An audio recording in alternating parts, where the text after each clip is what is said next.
Hello friends. आज हम देखेंगे कि डिमांड क्या होता है। इस चैप्टर में सबसे पहला टॉपिक जो हम डिस्कस करेंगे, डिमांड होता क्या है, डिमांड कितने तरह का होता है और डिमांड किस किस फैक्टर से अफेक्ट होता है। तो चलिए स्टार्ट करते हैं डिमांड से। डिमांड क्या होता है, व्हाट इज़ डिमांड।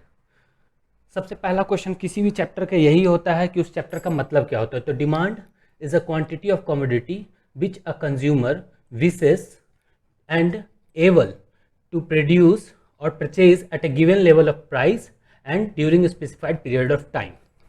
यहाँ चार वर्ड स्पेशल निकल के आते हैं। विशेष, able, given level of price and specified period of time. विशेष का मतलब क्या होता है कि जो कस्टमर कोई जो चाहता है खरीदना और जो खरीद सकता है उसी को डिमांड कहा जाता है। चाहता है का मतलब ये होता है कि हम चाहते तो बहुत कुछ हैं, लेकिन क्या हम हर चीज़ खरीद सकते हैं? नहीं खरीद सकते हैं। जैसे मैं अभी मर्सिडीज़ खरीदना चाहता हूँ, तो क्या मैं खरीद सकता हूँ? तो वो डिमांड नहीं होगा। तो ऐसा चीज़ जो हम चाहते हैं और हम जो कर भी सकते हैं, जैसे अगर मैं कुछ और खरीदना चाहूँ, जैसे मैं होंडा सिटी का खरीदना चाहता हूँ, तो वो खरीद भी सकता हूँ, उतने पैसे भी मेरे पास है उस प्राइस में, तो हम उसको क्या कहेंगे? डिमांड। तो डिमांड सिंपल है, ऐसा चीज़ जो हम चाहते हैं और खरीद भी सकते हैं उसी को डिमांड कहा जाता है, एक लेवल ऑफ प्राइस में और एक स्पेसिफाइड पीरियड ऑफ टाइम में। तो डिमांड का सिंपल डिफिनेशन था जो सब लोगों को समझ आ चुका है। अब अगला क्वेश्चन है कि डिमांड होता कैसे, किसके बीच में रिलेशनशिप दिखाता है। तो demand shows entire relationship between the price and the quantity. Price और क्वांटिटी के बीच में ही रिलेशनशिप दिखाता है। अभी तक हम लोगों ने डिमांड देखा कि डिमांड क्या होता है। अब क्वांटिटी डिमांडेड क्या है। तो डिमांड और क्वांटिटी डिमांडेड में थोड़ा डिफरेंस होता है। क्वांटिटी डिमांडेड क्या है? जो सिर्फ रिलेशनशिप बताता है प्राइस के बारे में, उसी को हम लोग क्या कहते हैं? Quantity demanded. इसके बारे में हम लोग डिस्कस करेंगे आगे वीडियोज में। चलो अब देखते हैं, एक एग्जांपल से समझते हैं। सपोज एक कंज्यूमर है जो 2 kg वीट खरीदना चाहता है, सॉरी राइस खरीदना चाहता है, और किस प्राइस पे? 20 पर केजी पे। तो उसी मंथ में, एक मंथ में खरीदना चाहता है, तो इसको क्या कहा जाएगा? ये डिमांड है। क्यों? क्योंकि इसके पास पैसा भी है 20 पर केजी देने के लिए और उसके पास टाइम भी है 1 मंथ का। तो इस पीरियड में जो भी डिमांड किया जाएगा उसी को कहा जाएगा, जो परचेज कर सकता है कस्टमर उसको क्या कहा जाएगा? डिमांड कहा जाएगा। डिमांड होता कितने तरह का है? तो डिमांड 2 तरह का होता है, एक इंडिविजुअल डिमांड और एक मार्केट डिमांड। इंडिविजुअल डिमांड का मतलब क्या होता है? एक पर्सन, जो कंज्यूमर, एक कंज्यूमर जो खरीद सकता है, परचेज कर सकता है एक पीरियड ऑफ टाइम में, एक प्राइस में, उसको इंडिविजुअल डिमांड कहते हैं, जैसे एक पर्सन है। और अगर इंडिया के या किसी इकोनॉमी के सारे पर्सन मिलकर किसी चीज़ को डिमांड करते हैं, कुछ खरीदना चाहते हैं एक पीरियड ऑफ टाइम में किसी प्राइस में, उसको मार्केट डिमांड कहा जाता है।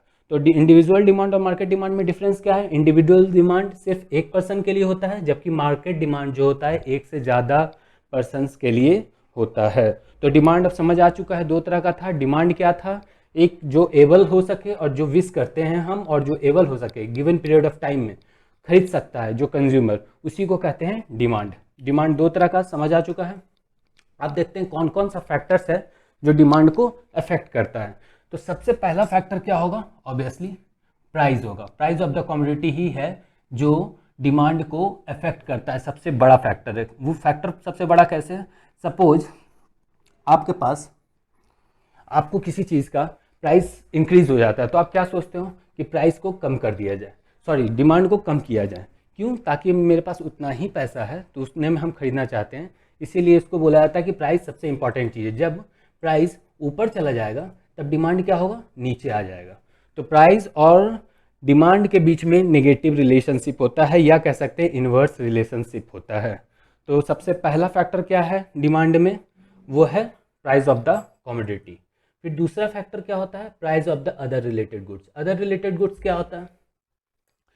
2 तरह का गुड्स होता है जनरली। एक गुड होता है जो सब्स्टिट्यूट गुड होता है, और एक होता है जो कॉम्प्लीमेंट्री गुड होता है। सब्स्टिट्यूट गुड उसको कहते हैं जो अल्टरनेट में हम यूज कर सकते हैं। For example T and coffee.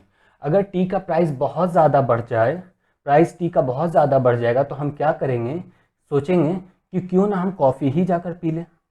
ठीक है, तो सब्स्टिट्यूट गुड उसी को कहते हैं जो एक गुड के अगेंस्ट में हम दूसरे गुड को जिसका यूज कर सकते हैं उसको सब्स्टिट्यूट गुड कहते हैं। तो सब्स्टिट्यूट गुड और डिमांड जो अदर गुड है उसमें कौन सा रिलेशन है? पॉजिटिव रिलेशनशिप है। एक और सब्स्टिट्यूट गुड का एग्जांपल हो सकता है पेप्सी और कोक। अगर पेप्सी का प्राइस बहुत ऊपर चला जाए तो हम क्या सोचेंगे कि कोक ही पी लेते हैं, तो कोक का डिमांड इंक्रीज होने लगेगा। तो सब्स्टिट्यूट गुड्स में अगर कोई पूछता है कि सब्स्टिट्यूट गुड के प्राइस में और डिमांड में क्या रिलेशनशिप है, तो पॉजिटिव रिलेशनशिप होता है। अब चलते हैं कॉम्प्लीमेंट्री गुड। कॉम्प्लीमेंट्री गुड क्या होता है? तो कॉम्प्लीमेंट्री गुड वो ऐसा गुड बोलते हैं जिसको हम साथ में यूज करते हैं। फॉर एग्जाम्पल पेट्रोल, अगर पेट्रोल का प्राइस इंक्रीज हो जाए तो हम क्या करेंगे? बाइक्स कम खरीदना स्टार्ट कर देंगे। वैसे ही ब्रेड एंड बटर को भी हम लोग कॉम्प्लीमेंट्री गुड लेकर चलते हैं कि अगर बटर का प्राइस इंक्रीज हो जाएगा तो ब्रेड का डिमांड कम होने लग जाएगा। तो यहाँ से हम लोगों ने क्या सीखा? दो चीज़ सीखा कि अगर अदर गुड्स का मतलब क्या है, एक तो सब्स्टिट्यूट गुड्स होता है और एक कॉम्प्लीमेंट्री गुड्स होता है। सब्स्टिट्यूट गुड उसको बोलते हैं जो अल्टरनेट में यूज़ किया जा सकता है, और उन दोनों के प्राइस और डिमांड में जो रिलेशनशिप होता है वो पॉजिटिव रिलेशनशिप होता है। इसका मतलब है कि प्राइस ऑफ टी जब इंक्रीज करेगा तो डिमांड ऑफ कॉफ़ी भी इंक्रीज कर जाएगा। क्यों? क्योंकि हम सोचेंगे कि अब टी क्यों पिया जाए, हम क्यों ना कॉफ़ी ही पी लें। वैसे ही कॉम्प्लीमेंट्री गुड्स ऐसे गुड्स को बोलते हैं जो साथ में यूज किया जाता है। जैसे पेट्रोल का प्राइस जब इंक्रीज होता है तो हम सोचते हैं कि बाइक को कम यूज़ किया जाए या कम लिया जाए। अब तीसरा फैक्टर क्या है जो डिमांड को अफेक्ट करता है? तो तीसरा फैक्टर है income of the consumer. Income of the consumer तो हमेशा ही एक इम्पॉर्टेंट फैक्टर रहा है। अब इनकम ऑफ द कंज्यूमर में भी दो तीन तरह की बातें होती हैं। एक पहली बात होती है कि नॉर्मल गुड में क्या होता है। अगर मान लेते हैं कोई गुड है जो नॉर्मल गुड है, नॉर्मल गुड का मतलब है जो नॉर्मली हम लोग कोई भी गुड्स का बात करें, तब जब आपका इनकम इंक्रीज होगा या आपके पापा का इनकम इंक्रीज हो जाता है तो आप क्या करेंगे? आपका डिमांड भी इंक्रीज हो जाएगा। सपोज इनकम इंक्रीज हुआ आपका, तो आपके जो डिमांड होगा वो भी इंक्रीज हो जाएगा। लेकिन ये केस हमेशा नहीं रहता है। हमेशा क्या होता है, कभी कभी जो गुड्स होते हैं वो नॉर्मल गुड्स नहीं होते हैं, कभी कभी जो गुड्स होते हैं वो होते हैं इन्फीरियर गुड्स। इन्फीरियर गुड्स का मतलब क्या होता है? ऐसे गुड्स जो थोड़े गरीब लोग होते हैं, जो पुअर पीपल्स होते हैं, वो यूज़ करते हैं। जैसे ज्वार, बाजरा, रागी, ये सब हम लोग अपने घर में यूज़ नहीं करते हैं, बट जो थोड़े पुअर पीपल होते हैं वो इनका यूज़ करते हैं, और ऐसे गुड्स को कहा जाता है इन्फीरियर गुड्स। तो इन्फीरियर गुड्स के लिए क्या होगा? जब आपका जब इनकम आपका इंक्रीज होने लगेगा, जैसे ही आपका इनकम इंक्रीज होने लगेगा तो आप क्या करोगे? इन्फीरियर गुड्स का डिमांड कम होने लगता है। जैसे जो कोई भी, समझ लो कोई पुअर पीपल होगा जो कि ज्वार का रोटी खाता होगा, जो ज्वार का रोटी खाता होगा, तो जब उसका इनकम इंक्रीज हो जाएगा तो अब वो ज्वार का रोटी क्यों खाएगा? अब वो गेहूं का रोटी खाएगा। तो यहाँ क्या हो रहा था? इनकम और डिमांड में नेगेटिव रिलेशनशिप था। लेकिन अगर नॉर्मल गुड्स की बात करें तो वहाँ इनकम और डिमांड में पॉजिटिव रिलेशनशिप होता है। और फोर्थ फैक्टर क्या है? Future expectation of buyer. अगर फ्यूचर में किसी चीज़ का प्राइस बढ़ने वाला है तो उसका डिमांड अभी इंक्रीज हो जाएगा। फॉर एग्जाम्पल, जैसे सपोज मानो कि आप अभी गोल्ड का प्राइस इंक्रीज होने वाला है, परसों गोल्ड का प्राइस इंक्रीज होने वाला है, आपको आज पता चल जाता है, तो आप क्या करोगे? आप सोचोगे कि अभी ज़्यादा से ज़्यादा गोल्ड खरीद लिया जाए।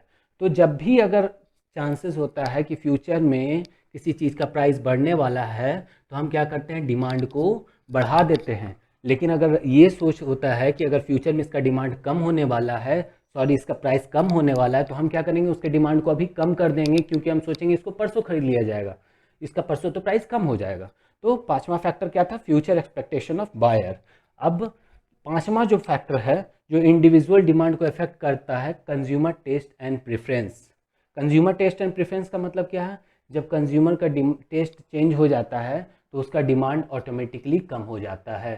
फॉर एग्जांपल, एक सपोज कोई मान लो कोई फ़ोन होगा जो फ़ोन बहुत पहले यूज हुआ करता था, अब उस मोबाइल फ़ोन टेस्ट में नहीं है, इट मीन्स डिमांड में अभी नहीं है। क्यों नहीं है? क्योंकि अब उससे ज़्यादा अच्छा मोबाइल फ़ोन आ चुका है, तो क्या होगा? उसका डिमांड कम हो जाएगा।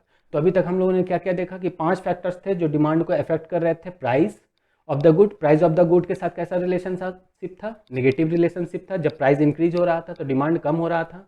Price of the other related goods, वहाँ दो तरह के गुड्स थे, एक सब्स्टिट्यूट गुड्स था, एक कॉम्प्लीमेंट्री गुड्स था। फिर उसके बाद तीसरा चीज़ क्या देख रहे थे हम लोग? Income of the consumer. जब इनकम इंक्रीज हो रहा था तो ऑब्वियस है डिमांड भी इंक्रीज होगा, लेकिन इन्फीरियर कमोडिटीज़ में ऐसा नहीं होता है। जब इनकम इंक्रीज होने लगता है तो डिमांड कम होने लगता है। फ्यूचर एक्सपेक्टेशन, अगर फ्यूचर में प्राइस बढ़ने वाला है किसी चीज़ का तो हम क्या करेंगे? उसका डिमांड अभी कम कर देंगे या डिमांड ज़्यादा कर देंगे, लेकिन अगर फ्यूचर में प्राइस घटने वाला है तो हम अभी डिमांड कम कर देंगे और सोचेंगे जाके फ्यूचर में ही कर देंगे। कंज्यूमर टेस्ट एंड प्रेफरेंस भी एक अगला मैटर था जो फैक्टर अफेक्ट करता है। अगर कंज्यूमर का टेस्ट और प्रेफरेंस चेंज हो जाए, उसके लिए ख़त्म हो जाए, तब हम क्या करेंगे, डिमांड कम कर देंगे। तो ये 5 फैक्टर्स थे जो डिमांड को अफेक्ट करते हैं। आज के लिए बस इतना ही। Thank you very much.